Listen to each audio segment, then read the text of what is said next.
मियां बीवी का झगड़ा कमरे के अंदर बंद दरवाजे के पीछे हो और वहां ही सुलझ जाए तो बेहतर, वरना आंगन का शोर दुनिया के लिए तमाशा बन जाता है। शादी के बाद सब बदल जाता है। तेरे लिए कौन बदला भाई? तेरा देवर कि तेरी बहन? बहन तो नहीं बदली भाई, लेकिन देवर जरूर बदल गया है। पीछे सोई है, चन्नी भी घर में नहीं है, सब कुछ वैसा ही है जैसा पहले था। सिर्फ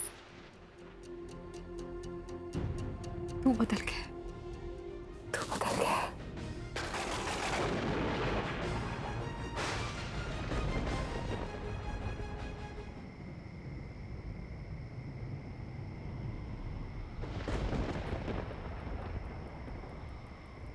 बीजी आप सोए नहीं? इतनी रात को आप यहाँ क्या कर रही हैं? मैं इतनी रात को यहाँ हो सकती हूँ, लेकिन तू इतनी रात को कहां से आ रही है? रुक! रुक! सो जाओ बीजी, सुबह बात करते हैं। मत बोल मुझे बीजी, मर गई तेरी बीजी। बेशरम, बेहया, शर्म नहीं आती तुझे? किस बात के लिए? मुझे पता नहीं था कि तू इतनी बेशरम है। बेशरम, बेहया, जो भी कहना है कह लीजिए, पर ये सब कुछ कहने से आपने जो देखा है वो बदल नहीं जाएगा। वही तो मुझे अफसोस हो रहा है कि ये सब देखने से पहले मैं मर क्यों नहीं गई। और इनके जाने के बाद हर रात मैं मर मर के जीती रही वो। अपनी बेहयाई को अपने जीने का बहाना मत। हाँ है, जो कहना है कह लो। जस्सी के पास खुश रहने की वजह हो या ना हो, पर इस घर की बहू जस्सी, वो तो आपको हमेशा खुश, हंसती मुस्कुराती दिखनी चाहिए। तो बस उसने अपनी खुशी की वजह ढूंढ ली। कब से चल रही है तेरी ये गंदगी इस घर में? गंदगी ना कहो बीजी,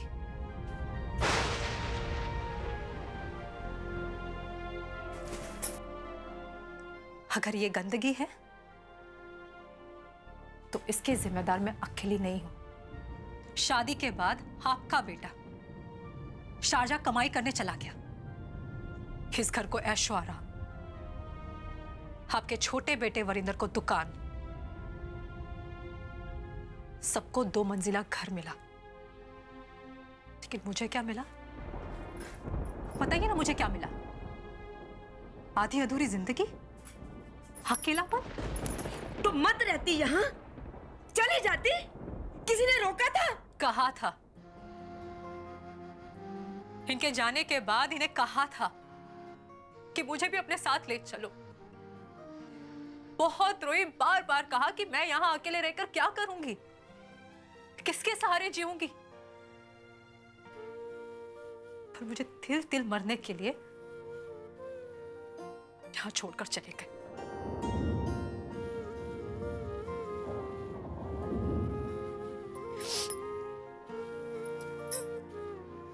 बीजी, आपने मुझसे प्यार किया, बहुत प्यार दिया, लेकिन कभी इनसे क्यों नहीं कहा आपने कि तेरी बीवी यहां अकेली है, उसे भी अपने साथ ले जा। अपने अकेलेपन को दूर करने के लिए तुझे मेरा ही घर मिला, तो क्या करती? अच्छी बहू होने का फर्ज भी तो निभाना था ना। इसलिए जो किया वो इस घर की 4 दीवारी में ही किया। तू इतनी घटिया और इतनी स्वार्थी औरत हो सकती है,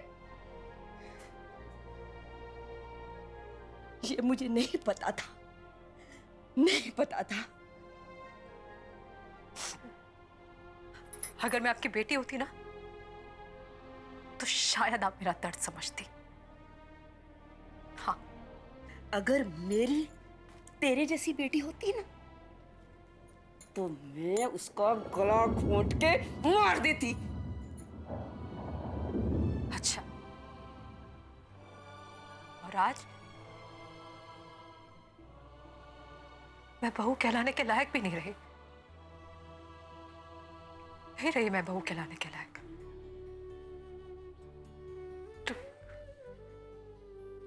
तो अब क्या करें?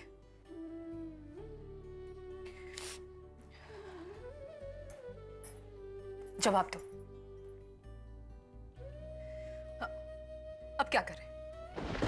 मैं कहती हूं रहन दो, छोड़ो इस बात को, खत्म कर दो। एक बार आपने मुझ पर शक किया था ना, आप भूल गई थी ना, तो आज भी समझ लो कि आपने कुछ नहीं देखा। चुप, बिल्कुल चुप, बेशरम, बेहया। बीजी, ताली एक हाथ से नहीं बजती। मुझे तो आप मारोगी, लेकिन जाके जरा उसे भी पूछिए ना, जिसके कमरे से मुझे आते हुए देखा। पूछूंगी, जरूर पूछूंगी, बल्कि आज और इसी वक्त पूछूंगी। और नरेंद्र को भी फोन करती हूँ कि कल के कल आए और तेरे इस घिनौने पाप का फैसला करे। बीजी, बीजी रुक जाओ, इस बात को ये खत्म कर दो, वरना तबाही आ जाएगी। अब बचा ही क्या है जो तबाह हो जाएगा? छट मैनू। बीजी, बीजी, बीजी, अभी वक्त है, बात को यही खत्म कर दो, वरना तबाही का ऐसा सिलसिला शुरू हो जाएगा जिसे कोई रोक नहीं पाएगा। जो होता है हो जाने दो, मुझे कोई परवाह नहीं है। बीजी, बीजी, मेरी बात सुनिए, मैं वरिंदर से रिश्ता खत्म कर दूंगी, मेरा विश्वास कीजिए। चुप कर! विश्वास नाम का शब्द तेरी जुबान पे जहर लगता है मुझे। छट मैनू। बीजी, बीजी, मुझे एक मौका दो। बीजी, छट मैनू। बीजी,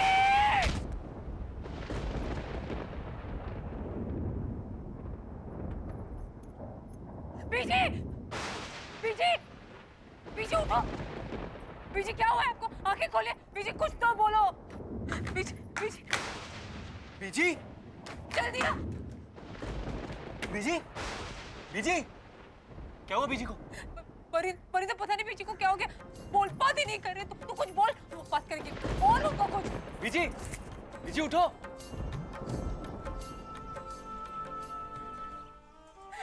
एक जन तेरी बीजी हम सबको छोड़ के चली गई।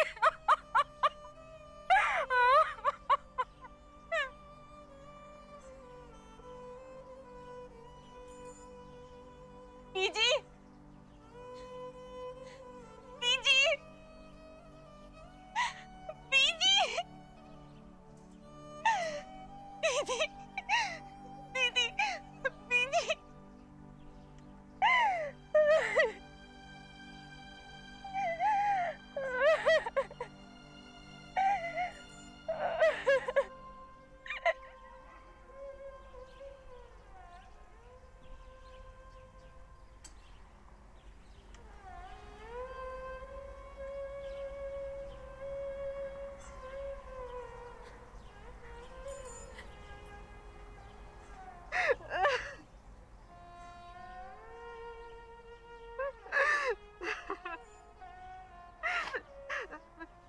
मुझे माफ कर दो,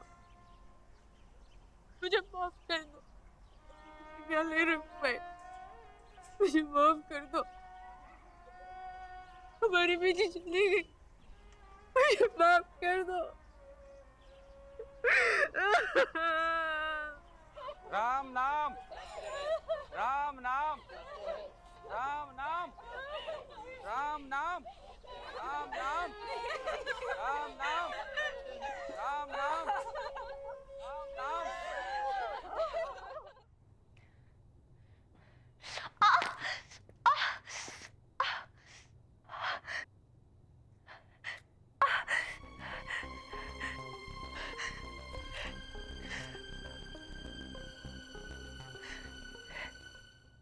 जिसने उंगली पकड़कर चलना सिखाया,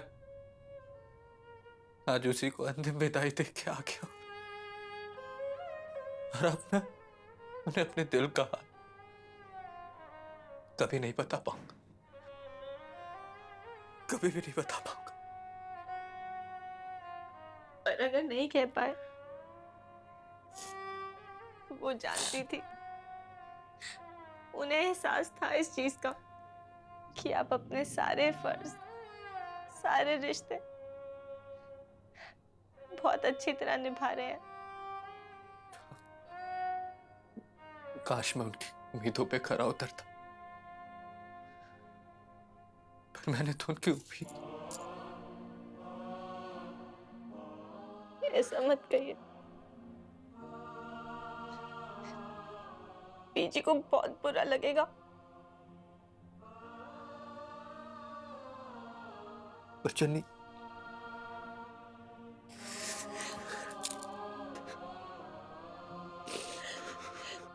बीजी को मेरा कितना इंतजार रहता था ना, और मैंने उन्हें मरने के बाद भी इंतजार करवाया।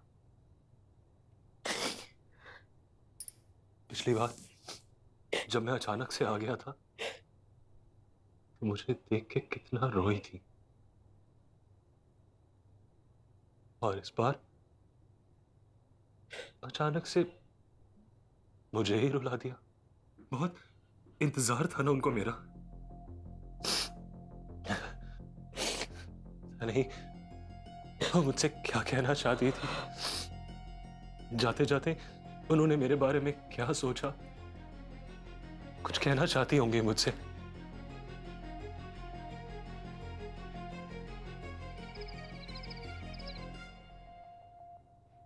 भाभी, चाय पी ले।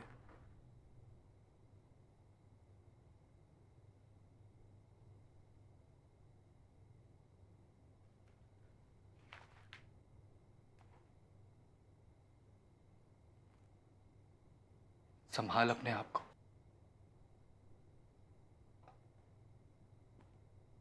अचानक ये क्या हो गया वरिंदर? मुझे तो अभी विश्वास नहीं हो रहा कि बीजी हमें। विश्वास तो हम में से किसी को नहीं हो रहा। कल तक बीजी हमारे साथ थी, हंस रही थी, मुस्कुरा रही थी, और अब हम उनकी आवाज कभी नहीं सुन पाएंगे।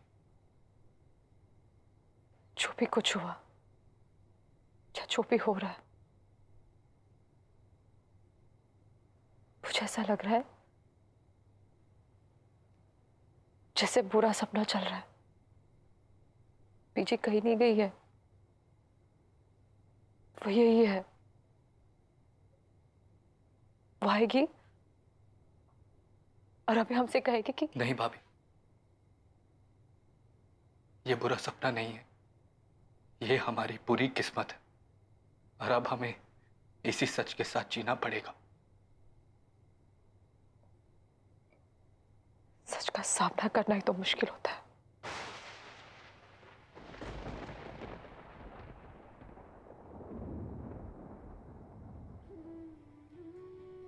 बीजी हमेशा जीने की बात किया करती थी। अपने सपने सच होते हुए देखना चाहती थी। कल और आज में कितना कुछ बदल गया ना। हाँ, बहुत कुछ बदल गया। पर ये सब कुछ कहने से आपने जो देखा है वो बदल नहीं जाएगा। वही तो मुझे अफसोस हो रहा है कि ये सब देखने से पहले मैं मर क्यों नहीं गई।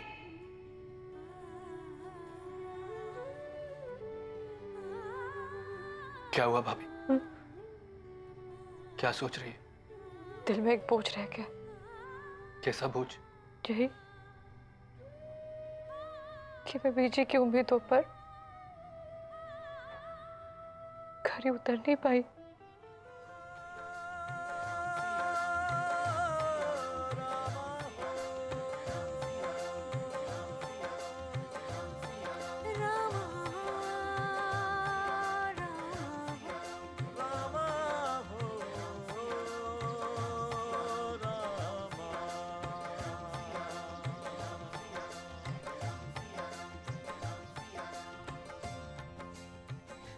बीजी मेरी जिंदगी का हिस्सा थी।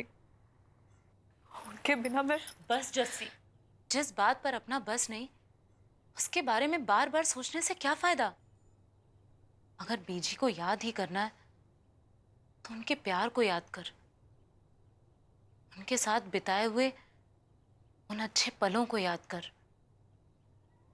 पर प्लीज खुद को दोष मत दे।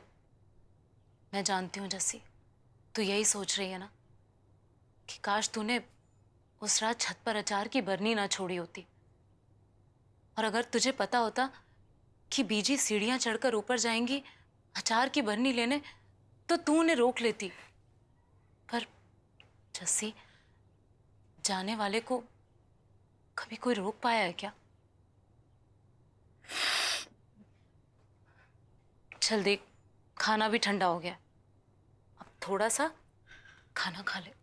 मैंने कहा ना मधु, मेरा बिल्कुल मन नहीं है। क्या जिद लगा के रखी है जस्सी? एक तो इतनी तेज बुखार हो रहा है और ऊपर से खाना ना खाने की जिद। फिर डॉक्टर को ही बुलाना पड़ेगा।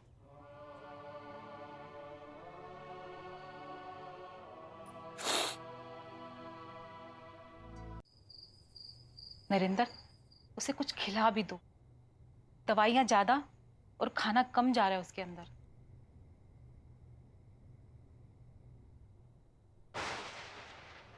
बीजी, बीजी रुक जाओ। इस बात को ये खत्म कर दो, वरना तबाही आ जाएगी। अब बचा ही क्या है जो तबाह हो जाएगी? छट मैनू। बीजी, नहीं बीजी, बीजी मुझे एक मौका दो। बीजी, छट मैनू। बीजी, दीदी बीजी मुझे माफ कर दो। रुक जाओ बीजी, बीजी, बीजी, मैं उन दोनों के बीच में कभी नहीं आऊंगी। नहीं, रिश्ता बीजी, मैं दिल नहीं दुखाऊंगी। दीदी, बीजी मैं कह रही हूँ ना, बीजी रुक जाओ। दीदी, बीजी मुझे माफ कर दो। दीदी, बीजी, दीदी, दीदी।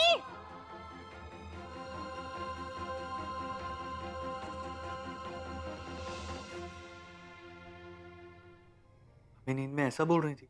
हाँ, मुझे लगता है किसी बात का बोझ तो है उनके मन पर, किसी चीज को लेकर परेशान है जिसे वो सह नहीं पा रही है। आपको क्या लगता है, क्या बात हो सकती है? मैं क्या कहूँ इसमें? नहीं, मुझे लगा जब परसों रात को आप फगवाड़ा से वापस आए थे तो शायद आपकी जसी दीदी से कोई बात हुई हो। नहीं तो उस दिन तो मुझे आते आते काफी देर भी हो गई थी। हाँ, पर बीजी उठी हुई थी, उनसे जरूर बात हुई थी। फिर जसी दीदी किस बात को लेकर परेशान है? वो आपसे दिल की सारी बात करती है ना, एक बार आप उनसे बात करके देखो। हो सकता है आपसे बात करके उनके दिल का बोझ हल्का हो जाए। एक तो बीजी के जाने का गम, ऊपर से बीमारी और दवाई, उन सब की वजह से ये सब बोल रही होंगी और कुछ नहीं।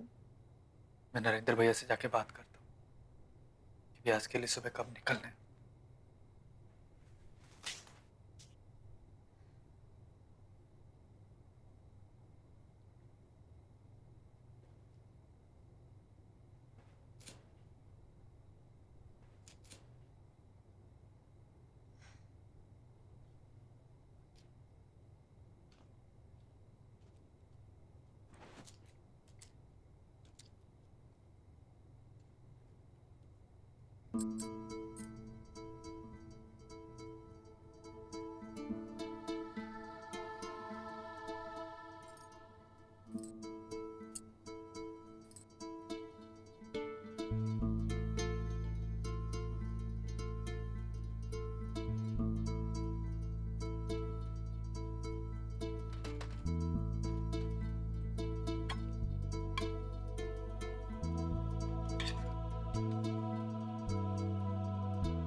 ये मेरी चूड़ियां तो नहीं है।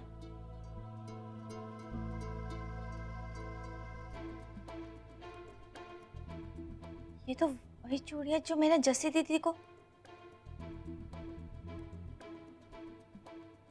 मेरे बिस्तर पर कैसे?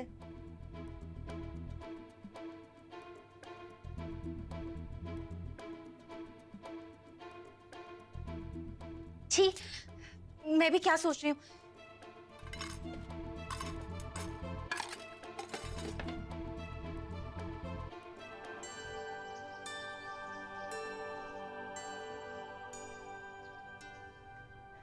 दीदी, आओ दिया जगा दो।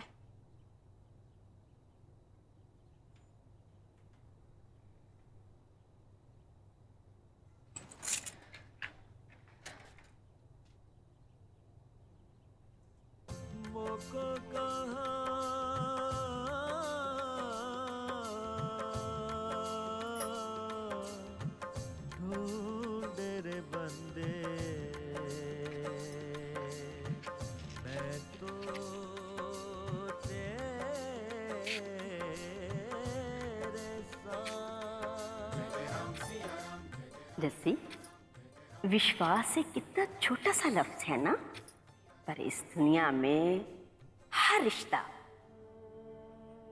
सिर्फ और सिर्फ विश्वास की बुनियाद पर टिका हुआ है। जब कोई किसी अपने से झूठ बोलता है या फिर उसे धोखा देता है तो दिल को तो बुरा लगता ही है, लेकिन उससे ज्यादा दुख बंदे को उस बात का होता है कि मैं उस पर फिर कभी भी विश्वास नहीं कर पाऊंगा।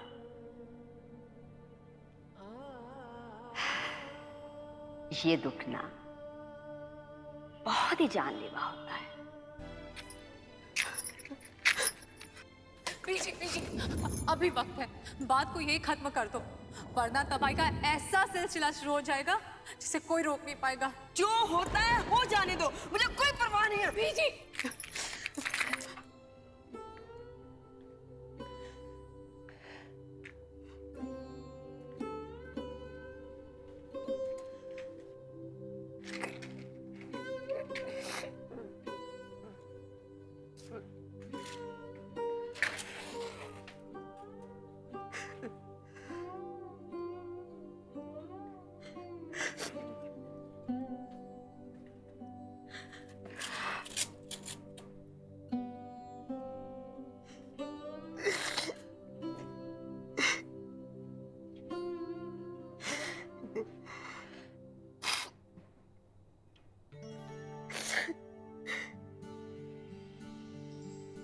दीदी, आपकी चूड़ियां कहाँ गई?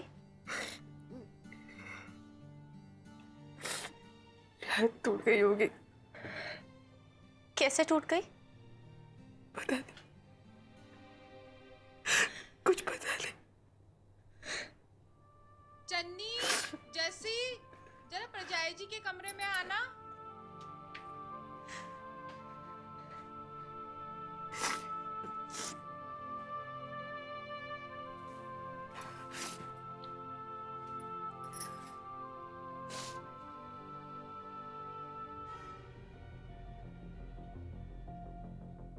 ये क्या? टूटी हुई चूड़ियां? टूटी हुई चूड़ियों को संभाल कर नहीं रखते, अशुभ माना जाता है, और अनजाने में कभी चुप भी जाती हैं। हाँ, लेकिन कभी कभी कुछ याद भी दिला जाती है। अच्छा, इसीलिए आपने इन्हें संभाल कर रखा हुआ है? प्यार की निशानी है ना? ये चूड़ियां तो जस्सी दीदी की हैं। मेरे बिस्तर पर कैसे टूटी?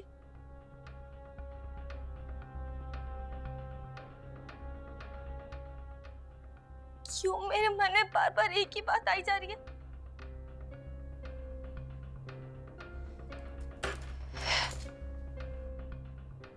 नहीं, ऐसा नहीं हो सकता,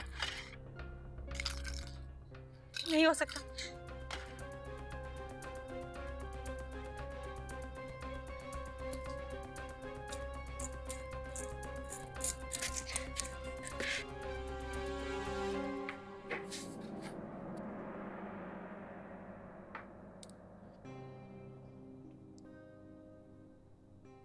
ये तो वही क्लिप है जो हमने जसी दीदी के बर्थडे पे दिया था हम दोनों की तरफ से।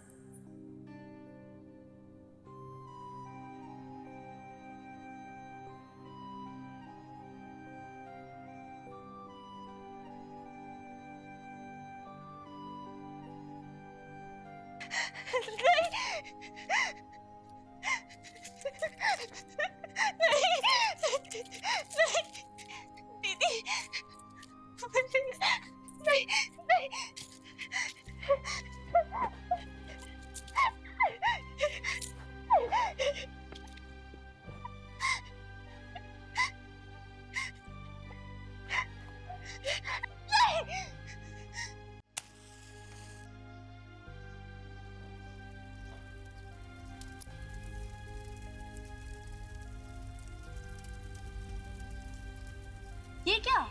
क्या? आपके इस कान की बाली कहाँ है?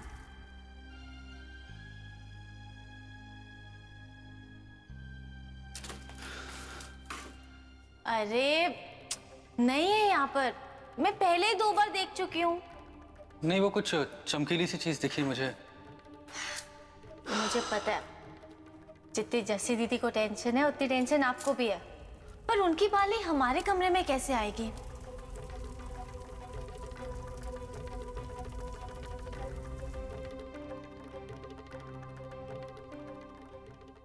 वो सुबह जिस तरह से तू इसे भेजने के लिए नाना कर रहा था ना, मैं समझ गई थी कि तू इसे वापस से ले आएगा।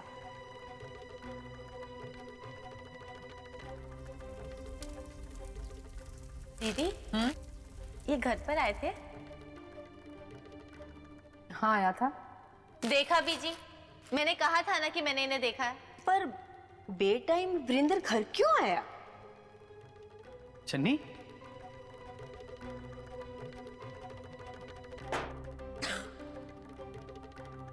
चन्नी तुम यहाँ कब आई? यहाँ कैसे आई? अकेली आई हो क्या? अगर पति बेवजह तोहफा लाए ना तो उसकी 2 वजह हो सकती हैं। पहली ये, उसने ऐसा कुछ किया जो उसे नहीं करना चाहिए था, या फिर उसने वो नहीं किया जो उसे करना चाहिए था।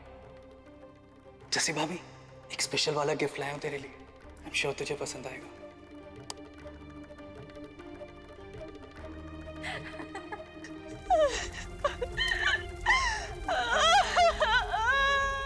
कैरेक्टरलेस है इनका लड़का। अबॉर्शन के लिए लेके गया था किसी लड़की को। जो मेरे लिए सही है वो हो सकता है किसी और के लिए गलत हो। पर अगर अपने दिल पर काबू हो तो ऐसे रिश्तों की शुरुआत कभी हो ही नहीं सकती। कभी कभी दिल को बहकने से दिल भी कहाँ रोक पाता है।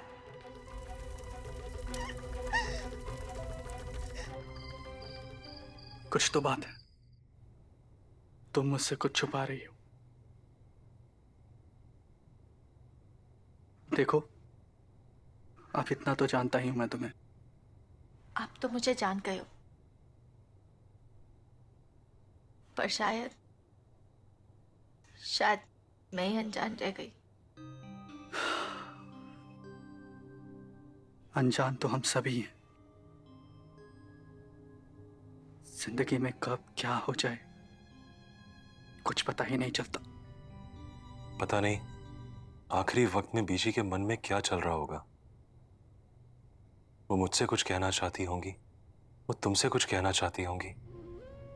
नरिंदर आया था ना, उसके सामने मैं बहुत रोई।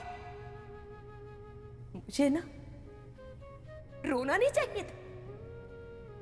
मुझे उसी वक्त उसे बता देना चाहिए था कि तू क्या कर रही है, तो मुझे ये दिन देखना नहीं पड़ता। और नरिंदर को भी फोन करती हूं कि कल के कल आए और तेरे इस घिनौने पाप का फैसला करे। क्या बात है चन्नी, तुम इतने चुप चुप क्यों? नहीं तो तुम कहती हो तो मान लेता, पर आप ये चेंज कर लो प्लीज।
चन्नी,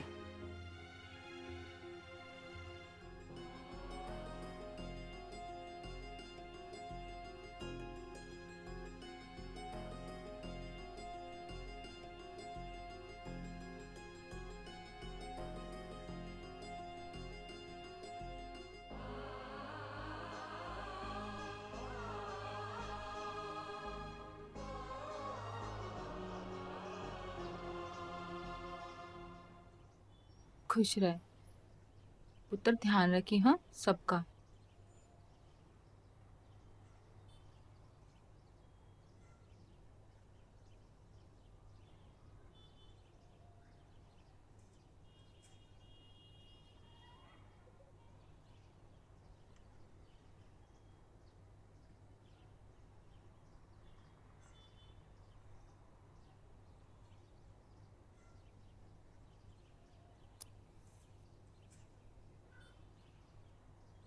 वरिंदर, चल बाइक की और दुकान की चाबी लेके आ। काम पे तो जाना होगा ना?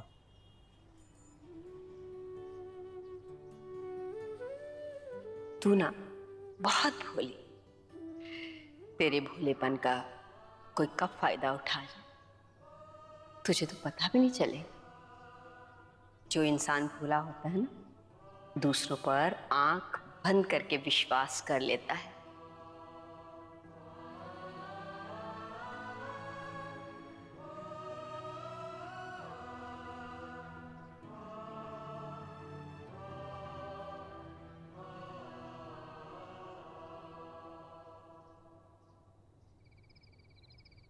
जसी, रूम में चाय ले आना। जीजा जी, इस बार आप दीदी को भी अपने साथ ले जाइए ना। चन्नी, ये तुम क्या कह रही हो? यही कि जीजा जी इस बार दीदी को अपने साथ शारजा ले जाए। पर चन्नी, जब यही बात चाची ने कही थी तो सबसे पहले तुम ही ने मना किया था। हाँ किया था, क्योंकि उस टाइम मैं बहुत इमोशनल होकर सोच रही थी। पर पिछले 2-3 दिनों में जो मैंने नोटिस किया, यही बेहतर होगा कि आप दीदी को अपने साथ ले जाइए। दीदी बीजी के बिना बहुत अकेला महसूस करेंगी। चन्नी, जस्सी अगर मेरे साथ चली जाएगी तो फिर यहाँ तुम अकेला महसूस करोगी। नहीं जीजा जी, मेरे साथ वरिंदर होंगे ना। पर दीदी को यहाँ पर अच्छा नहीं लगेगा। और वैसे भी सिर्फ 5 महीने की तो बात है, फिर तो आप हमेशा के लिए वापस आ ही जाएंगे। जसी, तुम चुप क्यों खड़ी हो? तुम समझाओ ना चन्नी को। चन्नी ठीक कह रही है।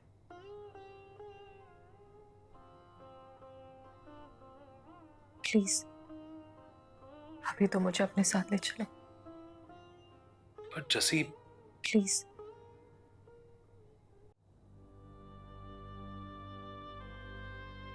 तुम्हें भैया से जस्सी भाभी को साथ ले जाने की बात नहीं करनी चाहिए थी।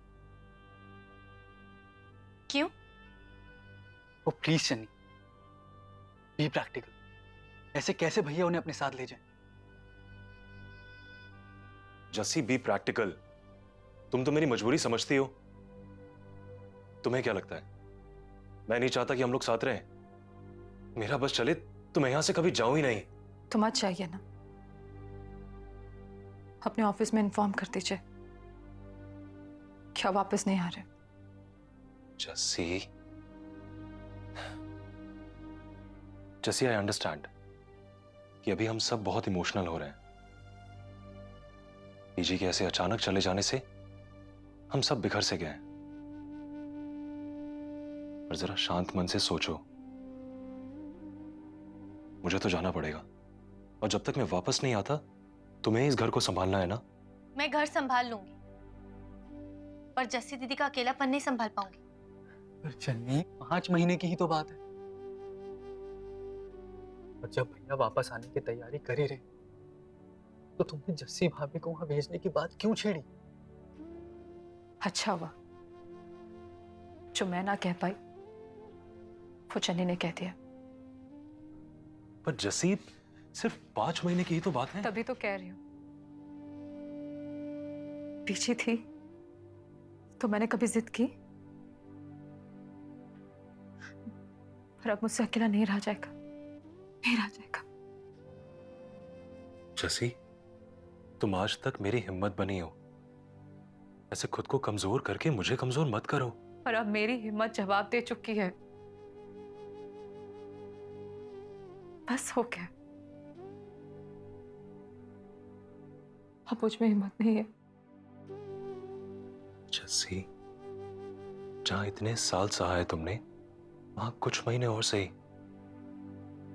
अच्छा तुम ही सोचो, मैं वहां अकेले किसी भी हाल में रह लेता हूं। अब अगर तुम्हें वहां ले गया तो इन 5 महीनों के लिए मुझे सारे अरेंजमेंट्स नए सिरे से शुरू करने होंगे। पैसा लगेगा, वक्त लगेगा, और वैसे भी 5 महीने बाद मेरा कॉन्ट्रैक्ट खत्म हो जाएगा। फिर एक नई शुरुआत का क्या फायदा? और इतनी जल्दी मैं तुम्हारी टिकट, वीजा सब कैसे अरेंज करूंगा? चलो टिकट का तो हो भी जाए, पर visa it's not that easy चंद। तो मैं समझ सकता हूं कि तुम्हें जस्सी भाभी के अकेलेपन की चिंता हो रही है, पर जस्सी भाभी वहां जाके करेंगे क्या? भैया अपने 10 घंटे की ड्यूटी पे जाएंगे, यहाँ शहर होगा, अनजान लोग होंगे, और यहाँ आस पड़ोस वाले, मधु भाभी, तुम हो, मैं हूं, हम सब हैं ना। वरिंदर ने हमेशा तुम्हारा कितना ख्याल रखा है। जसीब, इस वक्त तुम्हारी यहां ज्यादा जरूरत है। चन्नी अभी छोटी है, वो अकेले सारे घर की जिम्मेदारियां नहीं संभाल सकती। वो अकेली नहीं है। उसने क्या कहा आपने सुना नहीं? उसके साथ उसका पति वरिंदर है। अकेली तो मैं हूं।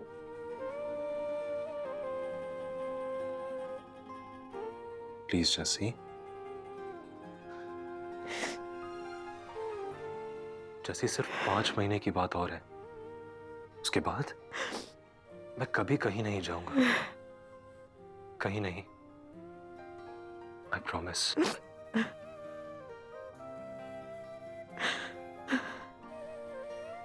क्या बात है चंद? तुम्हें क्या बात परेशान कर रही है? ऐसे क्या देख रही?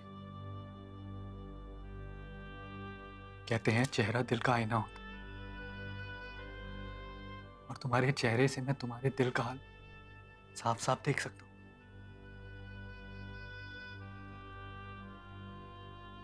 चन्नी, ये जी हम सबको इस तरह से छोड़ के चली जाएंगी, ये हम में से किसी को भी नहीं पता था। इसलिए इस बात को सिर्फ तुम ही नहीं, हम में से कोई भी एक्सेप्ट नहीं कर पा रहा है। लेकिन इस सच को हमें एक्सेप्ट करना पड़ेगा। और वो कहते हैं कि वक्त हर जख्म को भर ही देता, पर कुछ जख्म इतने गहरे होते हैं जिन्हें कभी नहीं भरा जा सकता। बस हर पल एक गहरे दर्द और खालीपन का एहसास दिलाता है।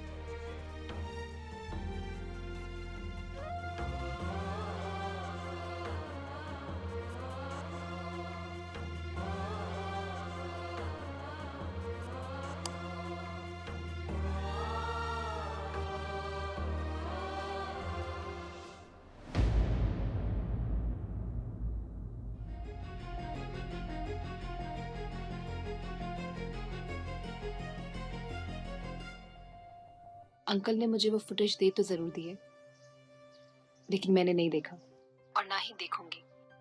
You really want to see that?